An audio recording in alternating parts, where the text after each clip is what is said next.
Hindi siya.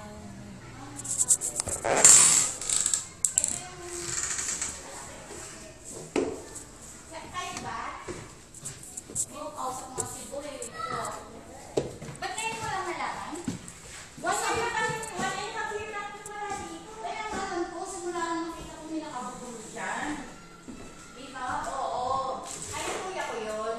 Tapos, isang taon na yun. Kaya ako lang nabalitaan din. Kasi yung tatlong kwarto. Oo. Ayusin din mo kisame. Oo, yung kisame lang ang ano niya. Kung nandito lang kami, hindi ganun eh. Dito ako nakatira, di ba? Itong mga ano kong ano. Alam mo yung presyo ko niyan? Mura na yon kasi sa lupa lang yun talaga yung value nun. Alam mo naman dito sa Manila.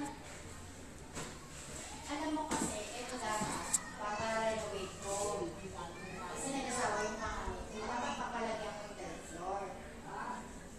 Tapos kasi nga itong mananahin ito yung magkakapatid.